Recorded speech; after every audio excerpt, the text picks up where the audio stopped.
I think I should do this intro a lot better.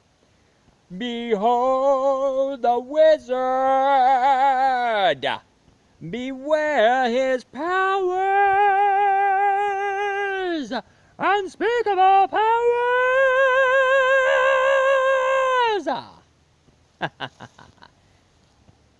'Tis I, Oz, the great and powerful, telling to you all, it's been a long time. I mean, it's November 11th, isn't it, folks? Gosh, last thing I remembered I reviewed on November 11th, I reviewed this. The movie, Wizard of Oz.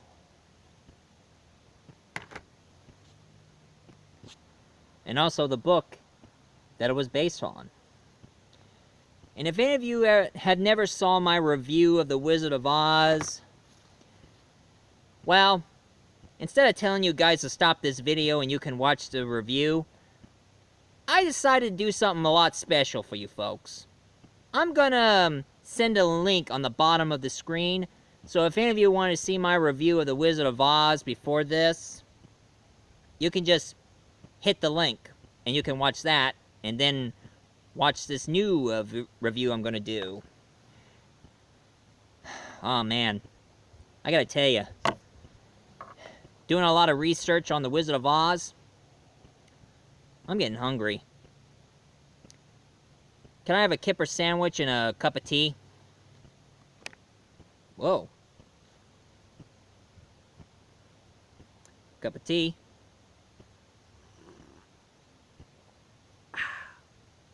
On my favorite Doctor Who mug.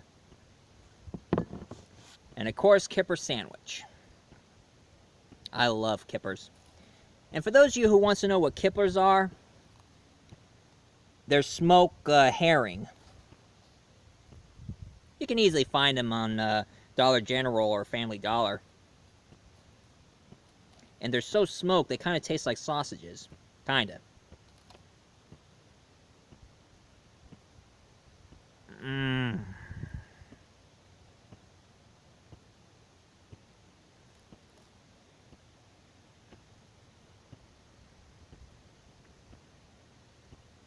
I tell you, I love kippers.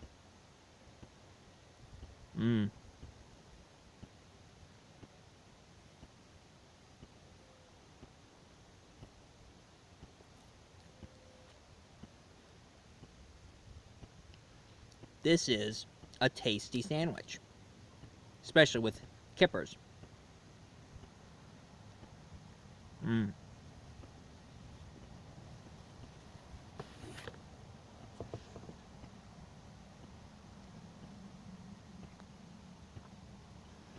it goes a whole lot better with tea.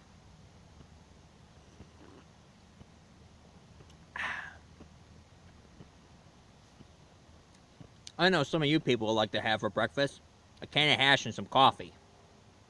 But me, I prefer a kipper sandwich and tea.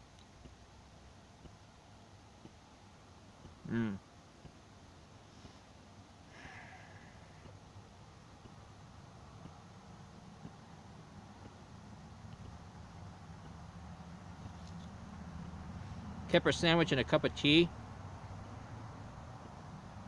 Breakfast to gentlemen's.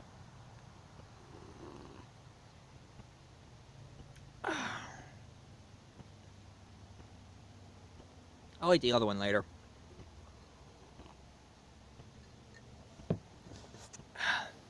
You know, one time my uncle did tell me, he told me that tea is for sissies, but I got back at him and told him that tea is for gentlemen, so where's your manners? So, I must be a gentleman, since I always love eating kippers and drink tea. Now, what time is it?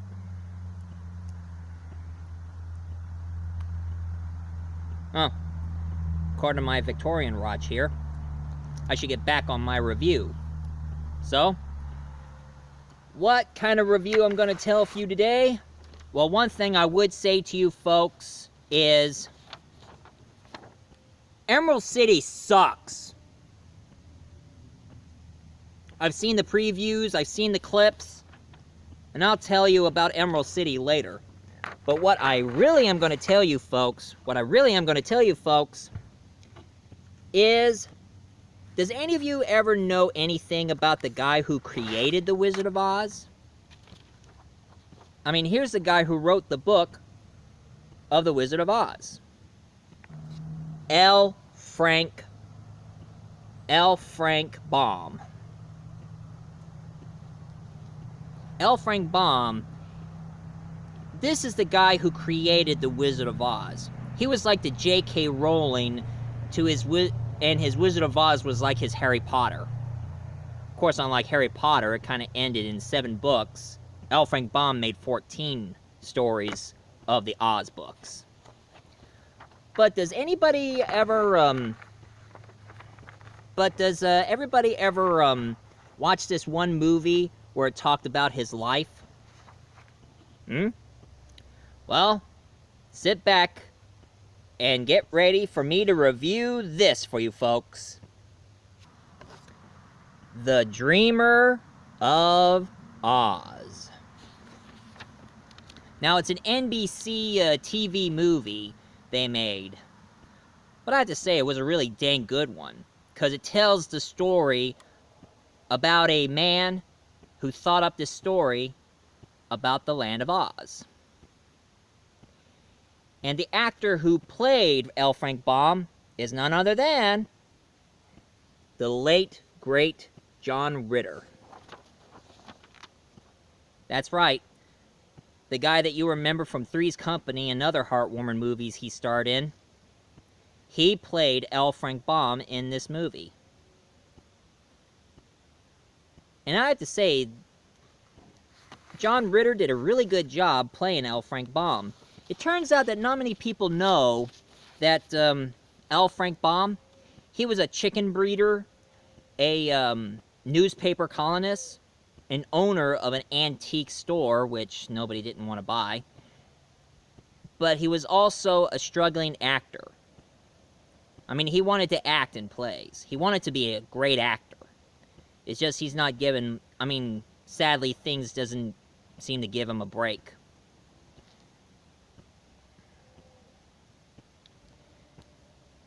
Until his life finally changed when L Frank Baum met the love of his life.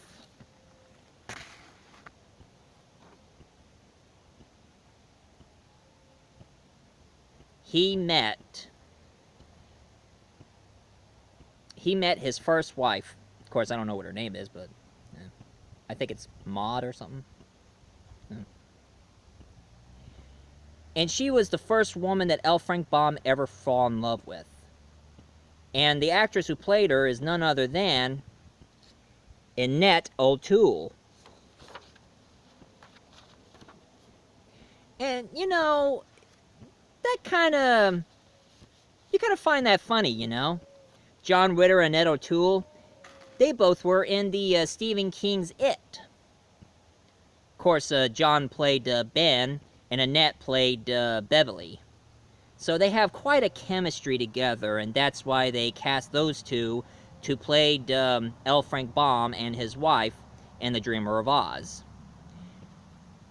Now, here's one thing not many people know.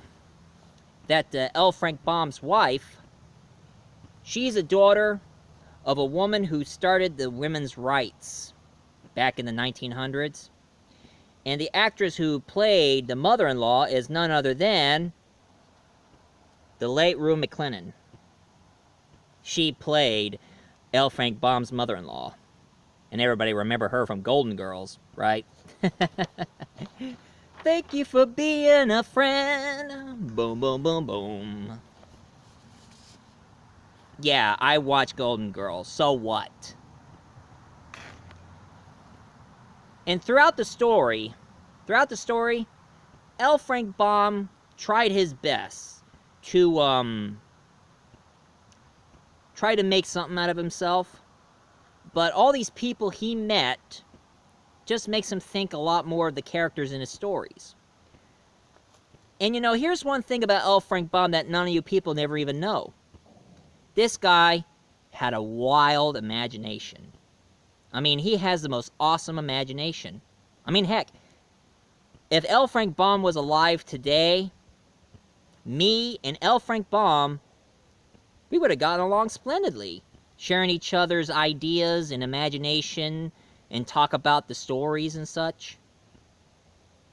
I mean, heck, me and L Frank Baum would have been, me and L Frank Baum would have been best friends.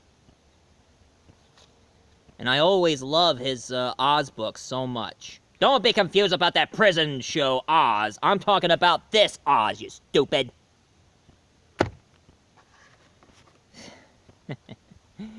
Anyway,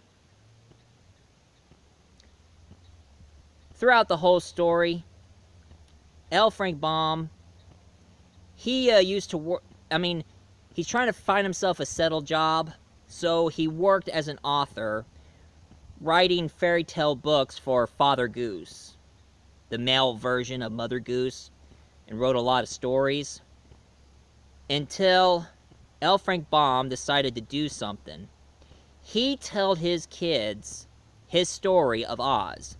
Now, the idea of the name that he got, he looked in his filing cabinet, and you know they always had the label A to B, and then he looked down and found O to Z, and then he told the kids that the name of the land is called Oz.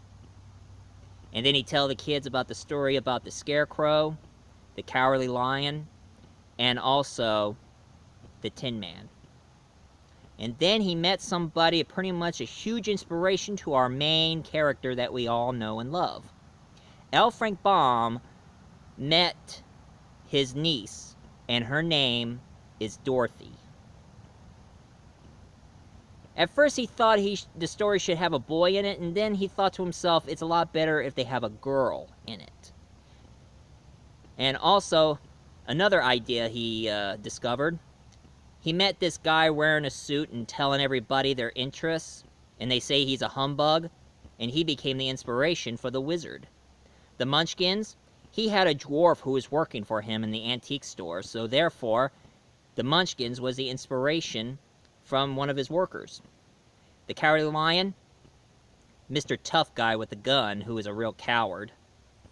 Scarecrow, he got that idea when his friend was making a scarecrow on his antique store. And the Tin Man, well, he just found a pile of tin cans and made a man out of it. And therefore the Tin Man was born. And of course, the witches. What gave his inspiration? Glinda, the beautiful witch of the north. Inspiration? His wife.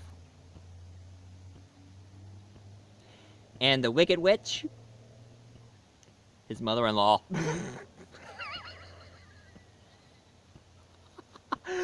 Oh dear. But here's the best part. Even though he was fighting to get his story published, his first story, The Wizard of Oz, that his mother-in-law, she listened to his stories with great interest. So therefore, she decided to support L Frank Baum with his story. She wants to get behind L Frank Baum and his books. So, he finally wrote the book, and he also had a friend of his who is an artist, who pretty much wrote the artwork from this book. He's a heck of a good artist right there.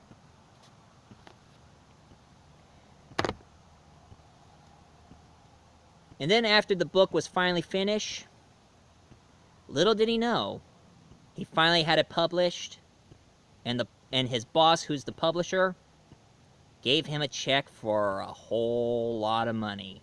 'Cause little did he know that The Wizard of Oz became a huge success. It became a smash hit!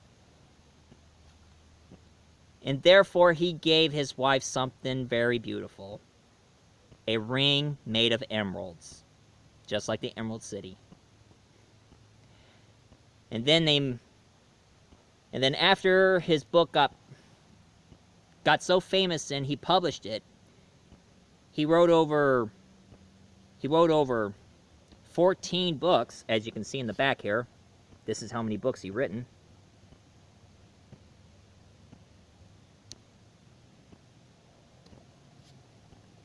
And he moved to California.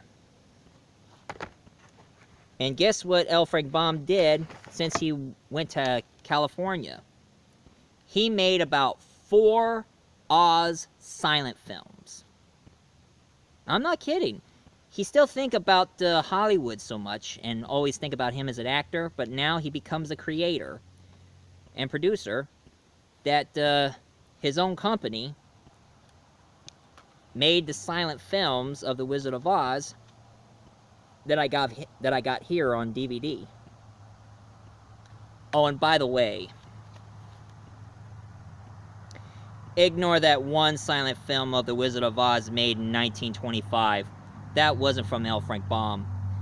That one was made by Larry Seaman, the guy who is responsible for Laurel and Hardy. And of course, Oliver Hardy was in that silent film. And of course, Larry Seaman himself. But he didn't stick to the original book. He just took a cliche fairy tale and making it sound like that Dorothy is the princess of Oz. But the rest of the silent films were pretty entertaining of its time. There was the other Wizard of Oz made back in 1914. And then there is the Scarecrow of Oz, Patchwork Girl of Oz, and the Magic Cloak of Oz. And they were all made in 1914. And if you want to find these movies, they're in the public domain. You can easily find them on YouTube.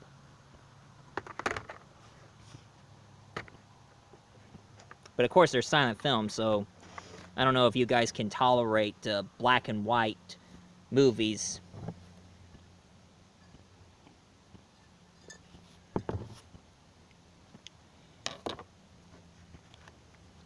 But here's one problem I have today. Oh, and for any of you, take my advice, folks.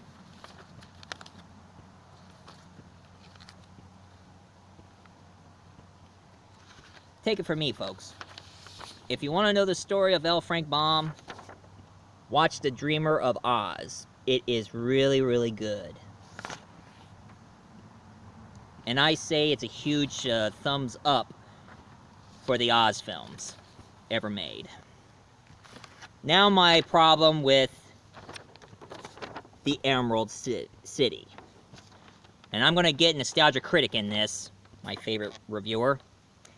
In the story, Oz is in another world, and the wizard, he's starting to become a bad guy. He wants to destroy magic so science can take over Oz. And Dorothy becomes the only person who can stop the wizard. But of course, Glinda, the Witch of the North, is becoming a double agent to the wizard. I mean, she's supporting the wizard, but she also wants to bring magic the way it is. And the Wicked Witch and the Witch of the North is trying to kill Dorothy and the wizard. And Dorothy, he found the Scarecrow, but he's not the Scarecrow. He's just covered with hay and tar and forgot who he was. And the Tin Man, he's just a steampunk robot. And the Cowardly Lion, he's a knight wearing a lion's mane. So, that is the most stupidest Oz adaptation I ever seen. You know, I'm gonna say it. No, don't hold back. Don't hold back. Don't hold me back. I'm gonna say it. Return to Oz and Oz the Great and Powerful was a better adaptation than that piece of garbage. There, I said it. What? Want a piece of me? Want a piece of me? Come on!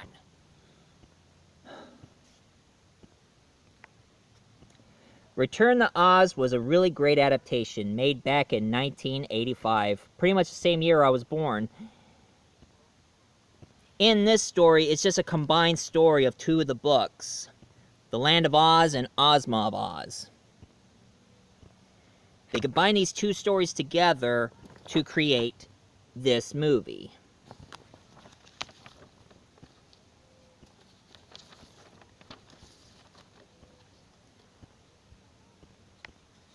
Oz the Great and Powerful, on the other hand, was a Sam Raimi movie from Disney.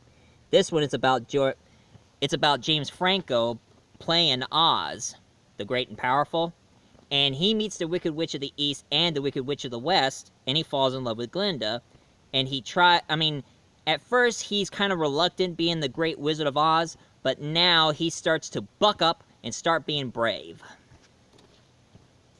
Oh, and there's one more thing I wanted to add. I have read the book and watched the stage play musical of The Wicked. Yeah, that's right. I've seen The Wicked. I liked it. But one problem I do have. Why the crap can they make a movie based from it? I mean, they done about over maybe 4 or 5 stage play, and the book was pretty good, including the sequel. Why can't they make a freaking movie of The Wicked? Come on, Hollywood. Wise up! But of course some of you might be asking me, since I love the Wizard of Oz book so much, who is my favorite character of all? Well, besides the Wizard of Oz, which I do admire, there was another character I really, really like. Tick-Tock. Tick-Tock the Robot. He's a very interesting character, and one thing about him is that he is not alive. He's a machine, and he only moves as you wind him up. Wind up his brain, wind up his speech, and wind up his action, and if they run down, he can't do anything. And yeah, I know, he's in the he's in the Return to Oz. He was the most inspirated character that I like in the movie. I just thought Tik-Tok was a really cool character. And of course, L Frank Baum wrote a book. It pretty much tells more about him. Tik-Tok of Oz.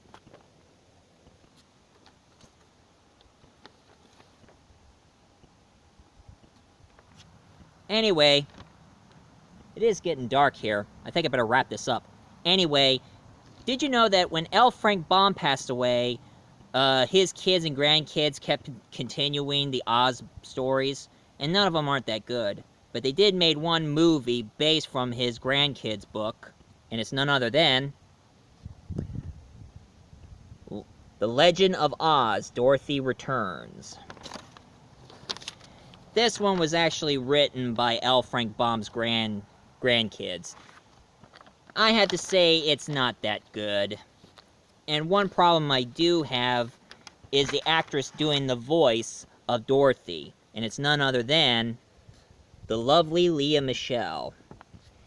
Now, I haven't seen her on Glee because I never watched Glee, but I have seen her in that TV series comedy called Scream Queen, and she was really good. I really liked her. She's a really good actress. But her doing voice acting, she needs some practice on that.